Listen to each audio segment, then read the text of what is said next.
Hi friends, అందరూ బాగున్నారండి. నేను ఈరోజు అయితే పచ్చి రొయ్యలతో కూర చేసి చూపిద్దాం అనుకుంటున్నానండి.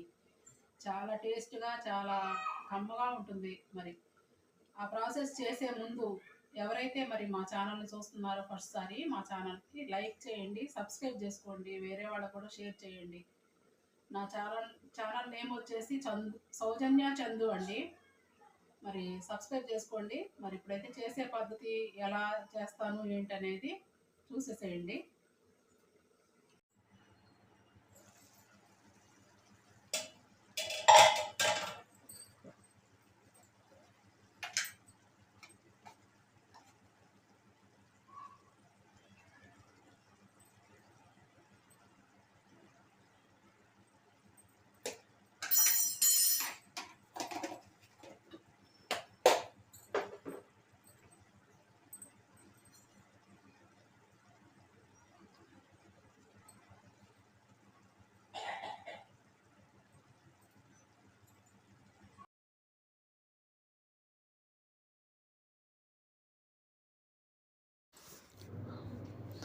హాయ్ అండి.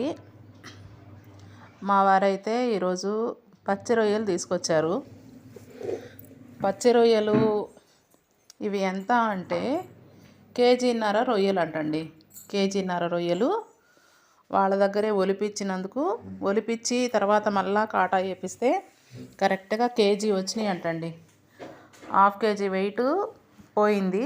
అంటే తల తోక ఆ మధ్యలో అంతా తీసేస్తున్నందుకు మొత్తం కూడా వేస్టేజ్ అంతా కూడా ఒక హాఫ్ కేజీ పోయింది. కేజీ రొయ్యలు వచ్చినాయి అని చెప్పారు. వాళ్ళైతే ఊరికే తల తోక అవి క్లీన్ చేసి ఇస్తారు, కానీ నీట్గా కడగరు కదండి. మనమైతే ఇంటి దగ్గర తీసుకొచ్చిన తర్వాత నీట్గా క్లీన్ చేసుకోవాలి వాటిని. నేనైతే క్లీన్ చేస్తున్నా ఇప్పుడు. 2-3 సార్లు నీట్గా శుభ్రంగా కడిగేస్తానండి ముందు. ఎందుకంటే దానికి కొంచెం బ్లడ్ అది ఉంటుంది కదా, నీచు వాసనగా ఉంటాయి. శుభ్రంగా కడిగిన తర్వాత దానిలో అయితే పైన ఒక నరంలాగా ఉంటుందండి, ఏ రొయ్యకైనా సరే. ఇంతకుముందు తెలియనప్పుడు కొంచెం నేను తీసేదాన్ని కాదు ఫస్ట్లో అయితే.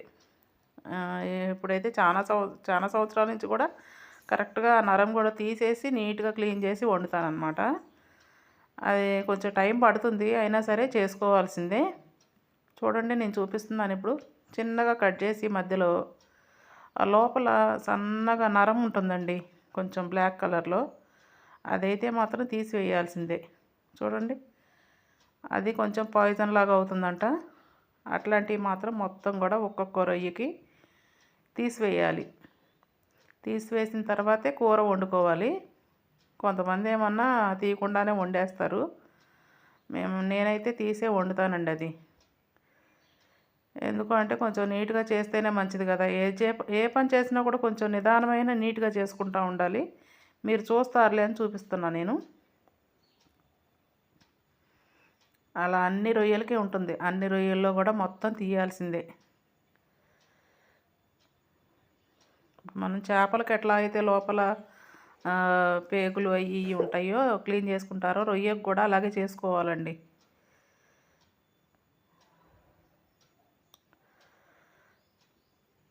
కొద్దిగా ఓపికగా చేయాలి ఇవన్నీ.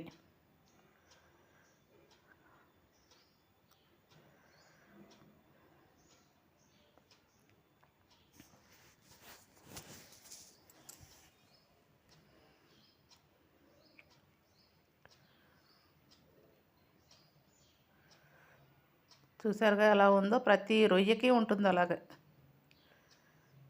ఇదే పెద్ద పని.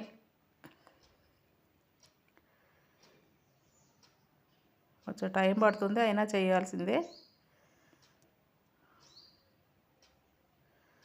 సండే వచ్చిందంటే ఏదో ఒక కొంచెం నాన్ వెజ్ ఏదో ఒకటి తీసుకొస్తారు కాబట్టి టైం పడుతుంది చేయడానికి.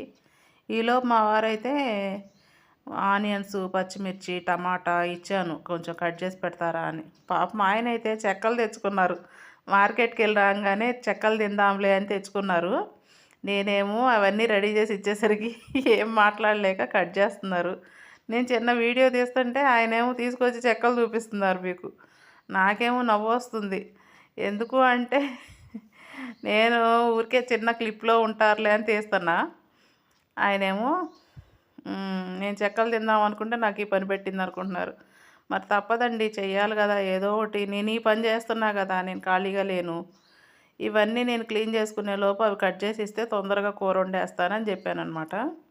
సరేలే అని ఆయన ఆ పని మీద ఉన్నారు. నేనేమన్నా మళ్ళా వచ్చి ఈ పని చేసుకుంటున్నా. ఏం లేదు, చేసుకుంటాను కానీ అంతా కాకపోతే టైం కలిసి వస్తుంది కదండి. ఒకళ్ళకొకళ్ళు అర్థం చేసుకోవాలి కదా. ఏం అనర్లే కానీ పాపం టైం ఉంటే చేసి పెడతారు ఏదో ఒకటి కటింగ్.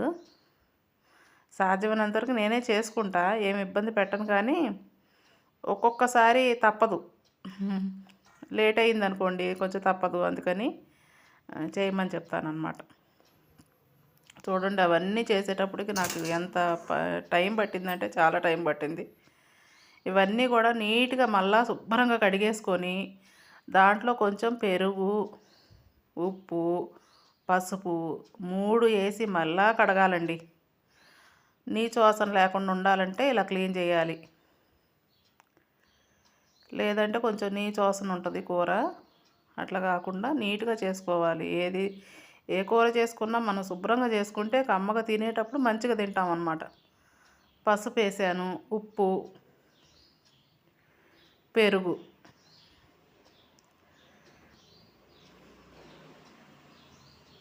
కూడా 2 స్పూన్లు వేసేసి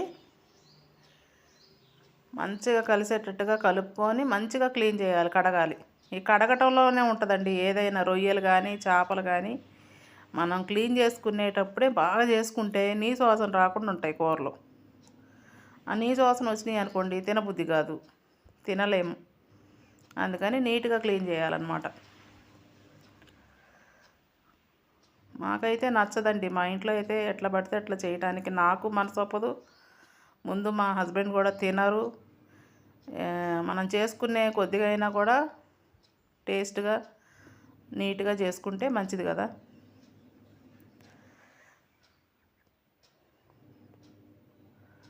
ఇవన్నీ అయిపోయినాయి చూసారుగా, నీట్గా ఇప్పుడు తెల్లగా క్లీన్ అయిపోయినాయి.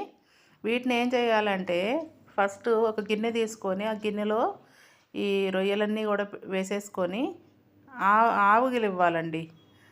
అంటే ఆవులు ఇవ్వటం అంటే ఉట్టిగా నేనేమి వేయలేదు, ఇంకా డైరెక్ట్ స్టవ్ మీద పెడతాను ఆ గిన్నెని.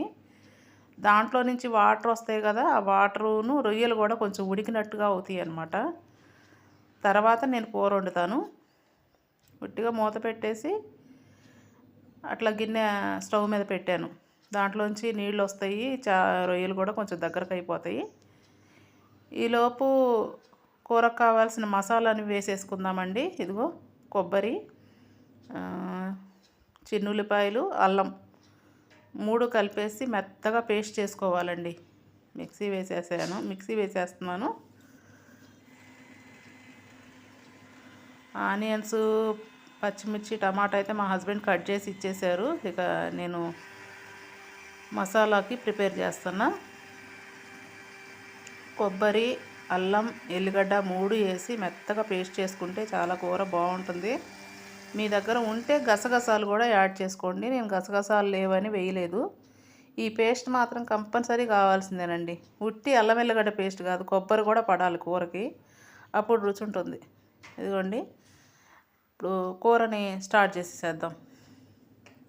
బాండీ పెట్టాను. కూరకు సరిపోను ఆయిల్ వేసుకోవాలి. అంటే నీచు కూర కాబట్టి కొంచెం ఎక్కువే పడుతుందండి ఆయిల్ అయితే. ఏదైనా నాన్ వెజ్ ఐటమ్స్ వచ్చి ఆయిల్ కొంచెం ఎక్కువే పడుతుంది. నార్మల్ కూరలకి నీసు కూరలకి కొద్దిగా తేడా ఉంటుంది కదా. నూనె వేసానండి.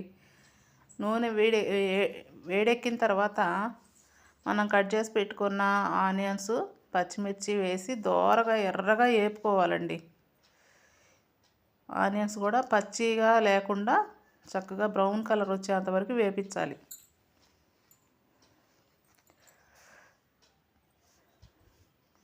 గరం మసాలా అయితే నేను డబ్బాలో చేసి పెట్టుకుంటాను. ఎప్పటికప్పుడు అంటే ఒకేసారి డబ్బాలో చేసేసి పెట్టేసుకుంటానండి. ఆ గరం మసాలా యాడ్ చేస్తా తర్వాత కూరలో. ఇప్పుడు ప్రస్తుతానికైతే నేను ఆనియన్స్, పచ్చిమిర్చి వేసి నూనెలో వేపిస్తున్నా. ఇవి వేగిన తర్వాత టమాటా యాడ్ చేసుకుంటానండి. ముందైతే ఓన్లీ ఆనియన్, పచ్చిమిర్చి ఇంతవరకే వేపాలి. కొద్దిగా దీంట్లో పసుపు, ఉప్పు వేయాలండి ముందే. పసుపు, ఉప్పు వేయటం వల్ల ఏంటంటే కూర తొందరగా మగ్గుతుంది, ఉల్లిగడ్డ కూడా తొందరగా ఏగుతుంది అన్నమాట. ఉప్పు కూడా వేసేసుకోవాలి.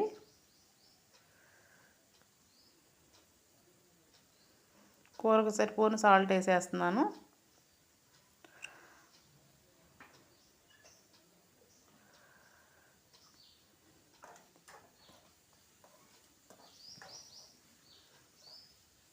కొంచెం మూత పెట్టి మగ్గించుకోవాలండి ఈ ఉల్లిపాయ పచ్చిమిరపకాయకి.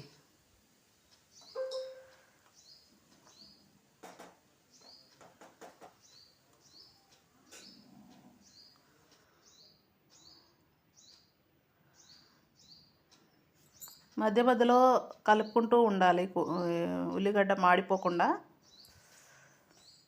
2-3 సార్లు అట్లా మూత తీసి కొంచెం కలుపుకుంటుంటే మంచిగా అన్ని వైపులా వేగుతాయి అన్నమాట ఉల్లిపాయలు. పచ్చిమిర్చి కూడా కొద్దిగా ఎక్కువే వేసానండి, ఎందుకంటే నాన్ వెజ్ ఐటెం కదా, కొంచెం మిరపకాయలు కూడా కారంగా ఉంటేనే బాగుంటుందని కొద్దిగా ఎక్కువే వేసాను.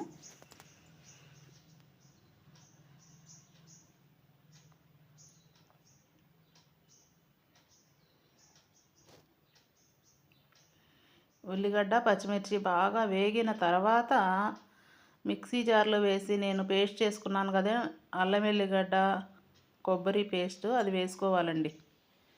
అది వేసుకొని అది కూడా బాగా వేగాలన్నమాట. ఈలోపు రొయ్యలు కూడా చూసారుగా, అదిగోండి నీళ్ళు వచ్చేసినాయి, అట్లా ఉడికినట్టుగా కొంచెం మగ్గినాయి అన్నమాట.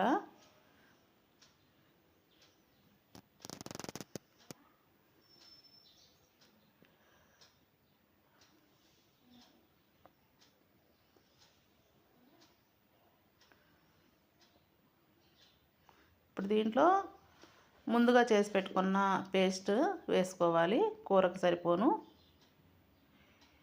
కొబ్బరి వేయటం వల్ల కూర చిక్కదనంగా టేస్ట్గా ఉంటుందండి. కొబ్బరి గసగసాలు వేస్తే మాత్రం, మీరు చేపల పులుసు అయినా సరే రొయ్యల కూరకైనా ఆ పేస్ట్ వేయండి, అల్లం వెల్లిగడ్డ పేస్ట్తో పాటు, అప్పుడు కూర బాగుంటుంది. ఇంకా వేసుకునే వాళ్ళు ఏంటంటే జీడిపప్పు కూడా వేసుకోవచ్చు, 2 బాదం పప్పులు వేయచ్చు. నేనైతే అవి వేయలేదు.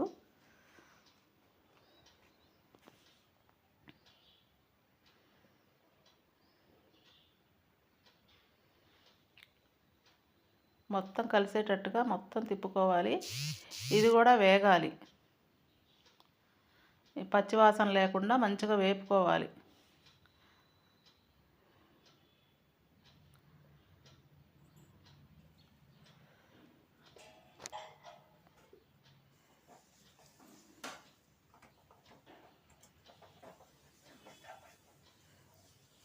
వేగిపోయిందండి, మంచిగా కలుపుకొని ఇప్పుడు టమాటాని యాడ్ చేసుకోవాలి.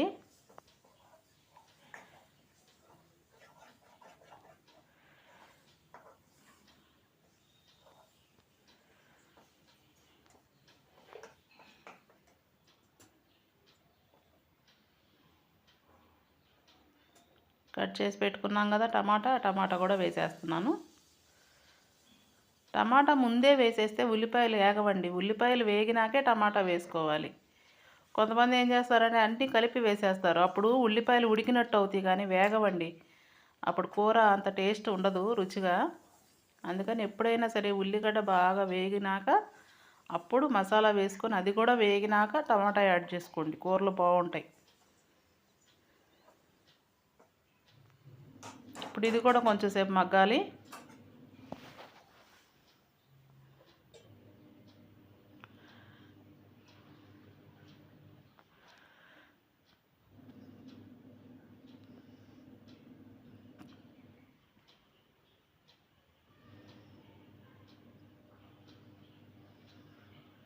ఇప్పుడు దీంట్లో కూరకు సరిపోను కారాన్ని యాడ్ చేసుకోవాలి. నాన్ వెజ్ ఐటెం కాబట్టి, నీసుగా కూర కాబట్టి కొంచెం కారం ఎక్కువే పడుతుంది. నేనైతే 4 స్పూన్లు కారం వేసానండి, సాంబార్ కారం.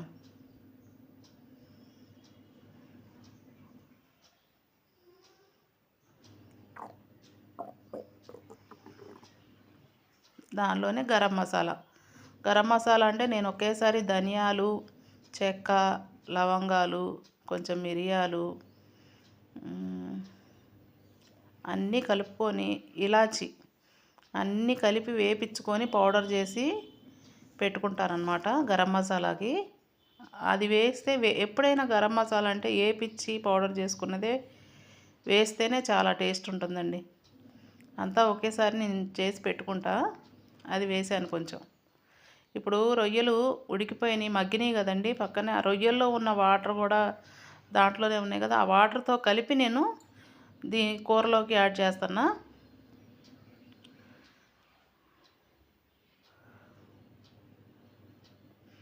అంతా మంచిగా కలుపుకోవాలి.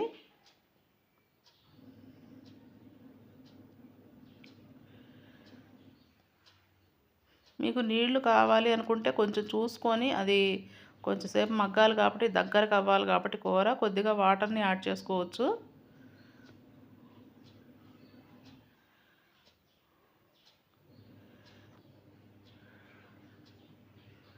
నేనైతే మిక్సీ జార్లో మసాలా వేసా కదండి, ఆ మసాలా ఇంకా మిగిలితే తీసి వేరే గిన్నెలో షిఫ్ట్ చేసుకొని దాంట్లో జార్లో కూడా కొంచెం వాటర్ పోసుకొని తొలిపి పోస్తున్నాను. కూరలోకి కొంచెం నీళ్లు పోసుకోవాలి కాబట్టి ఆ వాటర్ని యాడ్ చేస్తున్నా.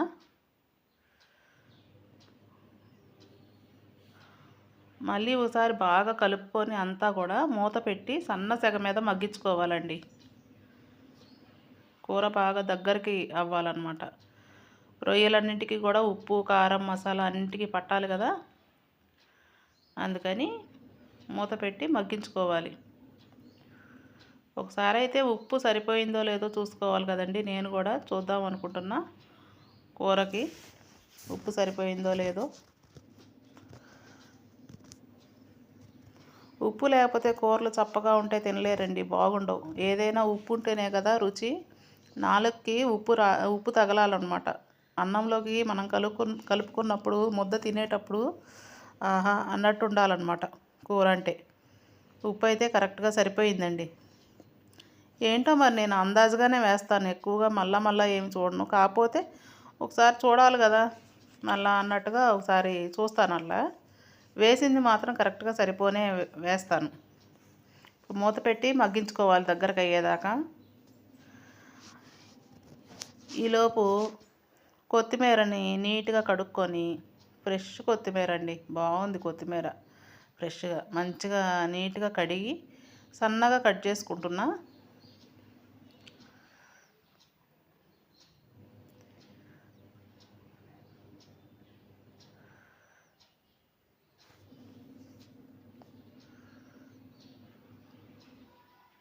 కూర చూసారుగా చక్కగా నూనె తేలింది. నూనె అట్లా తేలాలన్నమాట కూర మనకు అయిపోయిందా అవ్వలేదా అని తెలియటానికి. దగ్గరకు అవ్వాలి, మంచిగా దగ్గరకు అయ్యి ఆయిల్ అంతా కూడా పైకి వస్తుంది. దగ్గరకు అయిపోయింది.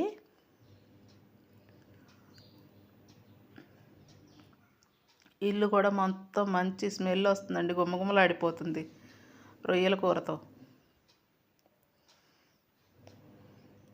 మనం కూర వండుతుంటే ఈ రోడ్డు చివరి దాకా కూడా వెళ్ళిపోతుంది అట్లా సువాసన. ఎక్కడ కూర వండుతున్నారు, ఇంత కమ్మని వాసన వస్తుంది అనేటట్టుగా ఉండాలన్నమాట మనం వండుతున్నా కూడా. అంటే మనం వేసే ఉప్పు, కారాలు, మసాలాలు అలా ఉంటాయి కాబట్టి అంత కమ్మని స్మెల్ వస్తూ ఉంటుంది. ఇప్పుడు కొంచెం సేపు మగ్గించుకుందాం. కొత్తిమీర వేస్తున్నానండి, ఇంకా అయిపోయింది కూర రెడీ అయ్యింది కాబట్టి నేను కొత్తిమీర చల్లుతున్నా. కొద్దిగా గరం మసాలా కూడా వేసానండి. ముందు కొంచెం గరం మసాలా వేసి దానిపైన కొత్తిమీర చల్లి స్టవ్ ఆపేస్తున్నా. సూపర్గా కుదిరిందండి కూర. చూస్తుంటేనే తెలుస్తుంది కదా, కమ్మగా ఉంటుంది. రొయ్యల కూర రెడీ అయిపోయింది. నచ్చిందా అండి మరి నేను చేసిన పద్ధతి? నిజంగా అండి, పచ్చి రొయ్యల కూర చాలా టేస్ట్ ఉంటుంది, కమ్మగా ఉంటుంది. మరి నేను చేసిన పద్ధతి ప్రకారం మీరు కూడా చేసుకోండి. అంటే అందరూ చేస్తూనే ఉంటారు, కాకపోతే నేను ఎలా చేస్తాను అనేసి వీడియో తీశానమాట. మరి మా ఇంట్లో స్పెషల్ అయితే ఈరోజు సండే స్పెషల్ వచ్చేసి పచ్చి రొయ్యల కూర, అందుకే వీడియో తీసా.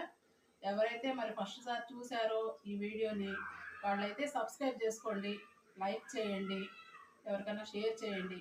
యూట్యూబ్ ఛానల్లో మా ఛానల్ కొంచెం గ్రో అవ్వడానికి హెల్ప్ చేయండి. Bye friends.